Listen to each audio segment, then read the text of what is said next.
All right, everyone, welcome back to another Star Wars Galaxy of Heroes video with Fat Phil, and today we're going to be going ahead and we're going to be talking about our return on investment, again, kind of going back into this series that we started where we initially talked about Duel of the Fates. Now we're going to be getting into the kinds of return you can see on your investment, and investment here is another word for gear. So go ahead, like and subscribe, comment down below. Let's give a shout out to the channel members again for supporting me through good, bad, Relic 9s, Relic 3s, Relic 0s, Gear 1, whatever it is. Thank you guys again for continuing to keep the faith, for continuing to make my community as awesome as it is. You all are fantastic people. Thank you guys so much.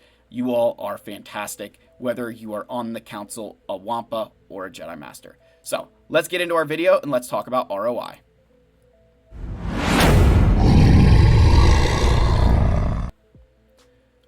All right, guys, so the first thing we want to do here, remember, Duel of the Fates kind of sparked all of this. So we can break return on investment into 4 different categories, right? There's basically 4 ways you're going to be able to get a return on a character in this game. So the first 2 ways are pretty simple, right? You're looking at a Journey Guide investment or Rise of the Empire. These are very straightforward. You have to take Rose Tico to Relic 5 as part of race requirements. You need, these characters at these specific relic levels to get whatever Galactic Legend Journey Guide character they are assigned to. This is the most common type of investment you're going to make in the game. Easily the most common type of investment. A lot of characters you build in this game are somehow needed for a Journey Guide character, so they get to that relic level. That's kind of, again, that's going to be the most common. I feel like that I'm going to beat a dead horse when I say that, but that's kind of, this is the easy stuff, right? I know I need Krennic at Relic 4 because that's what it says for Sith Eternal. And then Rise of the Empire operations also fit in here. This will be another one where you're going to be making investments. Hey, Snowtrooper needs to be Relic 8 for the Haven class medical station for, whatever other planets. So I need to get him there. Ugnaught, Boba Fett, Sign of Jango. Those characters are needed for operations at certain relic levels, and so you take them there. With these characters, your actual return isn't really very tangible. I kind of call these guys your cost of doing business. That if you want to get Rey, Kylo, whoever, you need these characters at that specific relic level. If you want to get to the operations for whatever planet it is, you need these characters. It's not a tangible return. You can't put your hands on something and say, wow, it's just, you got to do it, right? I'd kind of compare it to keeping the power on. You own a business and you have to keep the power on. You don't really put a value on electric, right? You just I need it or else I can't see, or else there's no air conditioning, or else, the food's going to go bad. It's just a cost of doing business. And that's what these things are. So it's an ambiguous return, but it's very easy to know where to stop. I'm not taking Lobot any higher than Relic 3 because I don't need him any higher than Relic 3. So let that kind of, that is the one thing with these. It's very easy to know when to stop because, hey, you get that little check mark. You've completed this quest for whichever Galactic Legend. All right, the next kind of return on investment is the performance-based. These are the characters that are good, right? They are good in whether it's one game mode or all of them, right? You're relicking them because of their performance. And some of these characters could be needed for operations or needed for the Journey Guide, but you're choosing to invest further into them, right? So I want you to make sure you understand that. You can be a Journey Guide character needed for Rise of the Empire operations and be a performance, have a performance-based return on your investment. That the way I'm intending to make up the resources I spent on you is through you winning me GACs, Territory Wars, Conquest, TB, whatever, right? That you're going to help me and get better in these game modes, which increases the flow of resources into my account. So we can now break this down into 3 different, subcategories, right? You've got short-term, limited, and diverse. So short-term, I want you to think of Datacrons. My Special Forces TIE Fighter pilot only needed to be Relic 3 to have Supreme Leader Kylo Ren. But he had the Datacron that's really good right now, so I took him up to Relic 5. So I can't really quantify how many GACs or Territory Wars that this has saved me, but I know it's been a good investment, right? I feel it's been a good investment. Whereas somebody like Coruscant Underworld Police, who has a very good Datacron right now, I'm not willing to take my Coruscant Underworld Police to Relic 5. That's just not something I am willing to do, especially with him starting at level 0. But for some of you, maybe you have Coruscant Underworld Police from Rise of the Empire operations. If that's the case, then you kind of have this short-term investment where you can get a return on that. Even though you did it for Rise of the Empire, you're now getting a performance return. You're now earning crystals off of him in another game mode. So, good job, right? You got lucky, but hey, it works, right? So that's your short term. It's a Datacron thing that for a certain period of time, you have a greater sense of return on that character because they're, solid, right? And then you have the limited. Now, I want you guys to just, before you jump down my throat, to say, what are you talking about? Limited simply means that it's not just Omicron, right? That, every Omicron fits into this tier. Another way to think of limited is that the Omicron, like, for example, Wampa's in here. I can use Wampa in a bunch of different game modes. But realistically, when you take Wampa above Relic 3, right, and when I took mine to, like, Relic 5, that was a limited investment. It didn't really help me outside of any game mode but Grand Arena. Similar thing with, like, Poggle and Juhani. When you increase them for Territory Wars, you're not really using them outside of those game modes. But inside of that game mode, they are really good. So you need to limit the way you view that ROI into just the game mode that the Omicron is being active in. The Savage Press recognize that outside of GAC, yes, he's not that good, but inside of GAC, he is good. So I'm going to say that Savage, yes, GAC is amazing, but outside of it, I've got to kind of limit the way I view his ROI. Similar, with Starkiller. And then you look at some of these characters up here and you're like, well, Phil, like, all of them have a Omicron in some game mode. Correct. Where I'd say that you cross that threshold from limited to diverse is, are you getting use in that character in game modes? And I would argue, and I'm going to say it like this, and you don't have to force it. Like, I kind of have to force myself to use Treya in certain instances now, outside of GAC. Zori, I still use her in other game modes pretty frequently, but like Dark Trooper Moff Gideon, I find myself gravitating towards him all the time.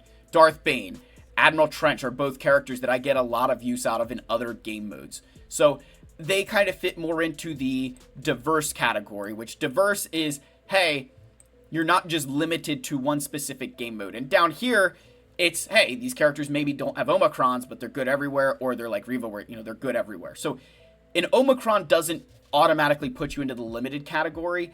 Just, I try to use that limited to say, if GAC didn't exist, would you have built Savage? Would you have built Starkiller? If Territory Wars didn't exist, would you have reliced Juhani and Poggle? Probably not. So that's where that limited comes into play, that you built that character for a very specific purpose. Another really good example we'll use here for limited on the, a couple other examples maybe I'll use for limited is like any fleet upgrades you do. So Sith Assassin to Relic 9, right, where's she at? Sith Assassin Relic 9. That's a limited investment. Outside of Fleet Arena and GAC, this is zero help to you. But inside of those game modes, it's a big boost. So any kind of fleet upgrade you do where you're taking a character beyond where you need them, it's a limited investment, right? You're not getting, that Relic 9 on Admiral Piet. Like, yeah, it kind of helps, but mostly it was for my fleet. Those are limited investments. Your return is limited to the game mode that you're trying to, get better in, right? So again, then diverse, they're good in everything. Those are characters that I'm going to be able to utilize in every game mode. And all of these characters that I have, these 4 right here, very much so fit into that diverse category. That I'm using them in TB, Territory Wars, Grand Arena, all that stuff, right? So that's kind of the 3 ways that you can have a return on your investment from a performance perspective, right? That Datacron, think of like, it's limited to a specific game mode, but it's going to really make me good. And then, hey, they're good friggin' everywhere, right? That's your performance. The last kind of ROI that you can, go into is what I'll call the resource-based. Now, I want to pause here. This category can be, hey, these characters get you resources. They could also be performance. They could also be operations. They can also be journey guides. There's a lot of ways that they can all fit in together here. So I did want to make sure you guys understand that. These can all build on top of each other. And that can oftentimes clue you in to which characters are extremely important for your account is that do they check all of the boxes through resource, performance, operations, and journey guide.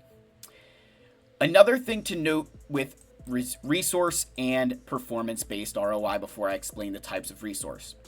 There's a lot of ambiguity here, right? Or it's very difficult to tell what relic level to stop at most of the time. For Duel of the Fates, they did that job for us. They told you, hey, you need to be this relic level to get to these different tiers, so that's easy. But think about like the raid. Are you going to get a return if you take your Luminara and Kit Fisto to Relic 7 instead of Relic 5? Well, I don't know.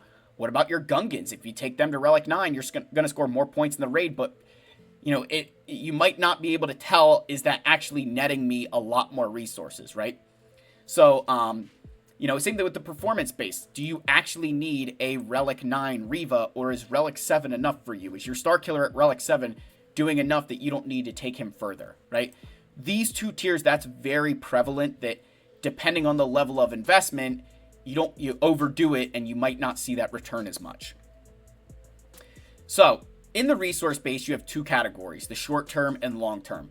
So short term is your raid stuff, right? It's pretty simple. The raid's going to go away, so those investments you made around this raid will no longer be resource based, and you'll have to rely on whether their performance, Rise of the Empire, or potentially a journey guide character.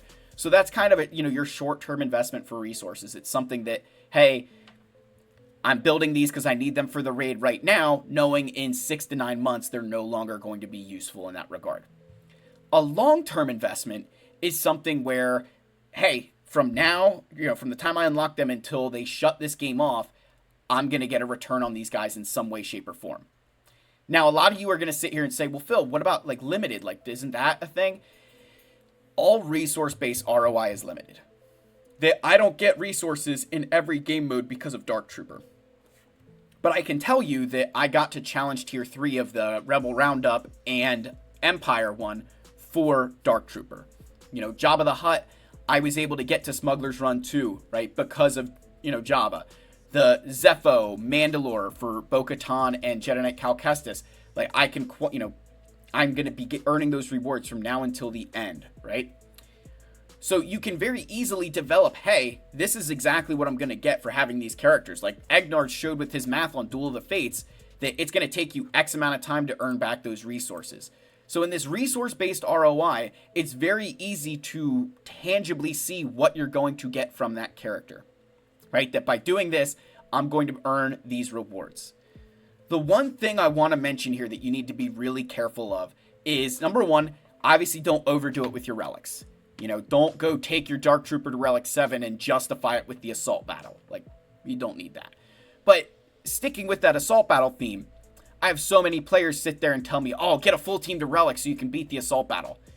A lot of those Challenge Tier 1 and Challenge Tier 2 missions can be done without relics.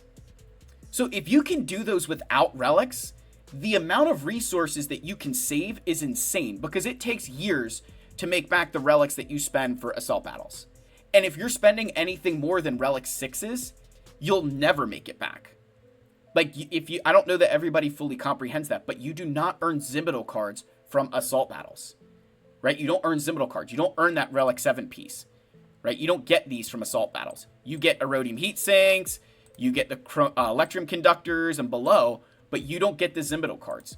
So, again, I hate when people hate when I bash assault battles because it's like not popular, but think about what level do you actually need to be in order to get a return. Like, Gear 12s will get you a lot of the way. And in fact, a Relic 2 Asajj, Relic 5 Daka, and then Gear 12, Talzin, Marin, and Night Sister Zombie, I was able to beat Challenge Tier 3 of the Night Sister mission with this. I can show you guys, like, I made a whole video about it. I was able to do it with these guys. And I know everybody thinks I probably cheated to do that. I promise you I did not. But think about how many resources I've saved because I was able to do that. Eventually, I'll want to take these, I'll take these ladies up. Like, Asajj is going to be Relic 5 soon for Ahsoka. But to be able to earn any of these rewards from that challenge tier with this stuff, I'm making bank. So my advice for you, right, when you're thinking through these things, is you need to ask yourself, do I actually need, Jabba the Hutt at Relic 9 in order to see a return on my investment? Probably not, right? Even from a performance perspective, probably not. And again, I'm going to do another video in this series where we'll talk about where to stop your relics, kind of how you can analyze that. But I wanted to at least show you guys the ways that I identify that you earn a return. And this is generalized. There's plenty of other ways to think about it, but I think you could break it down into the whole, journey guide, our operations, performance, and resource. And by analyzing it these ways, it gives you a better indication of the characters you want to be building. It's one of the big reasons why I think my account looks the way it does, is that I paid a lot of attention to this tier here. Hey, which characters are in the journey guide? And then I was able to say, hey, they're a really good character. And hey, they can even get me some resources by doing this. So let me know your thoughts on that, guys. Do you agree? Do you kind of see what I'm saying here? Does this help you kind of analyze the way you're going to make an investment? That if it checks all 4 of these boxes, it's probably a pretty good thing. I'm going to leave it with this. With operations, bear in mind, it's a cost of doing business. That you're not always going to get the winners. And obviously, I did not get winners here. But I'll always say this. When we're looking, like I can tell you from being an officer, when I'm looking at an account and, they're like, oh yeah, I've done these characters for operations. And you look through and it's like Jedi Knight Luke, General Skywalker, CLS, like really, really high power characters. You're like, yeah, all right. Like you're not cool, right? But you see guys who do these kind of things and they do the cups and the Jedi Knight Guardians. There's a little bit of a different respect that goes there. You get a little bit better feeling that that player was willing to really make some sacrifices in order to get their guild to that next level. So, and I'm not just trying to say that like I haven't done nearly as many operations as other players have, but I want you guys to just see this concept here, right? That, don't be afraid to take some of those trashier characters because it does make you look a lot better to your guild. And like when guild officers, and I'm not trying to, just being honest here, when you assess movement, operations 100% is one of those questions that we ask, right? Like, what do we need to replace if that person leaves? Oh, we need to replace a Relic 9 General Skywalker? Done. Oh, we need to replace a Relic 9 Jedi Consular? Maybe we look somewhere else. So, just a little bit of tidbit. Let me know your thoughts, guys. I love you all. May the Force be with you, and I'll see you in the next one. Cheers, my friends.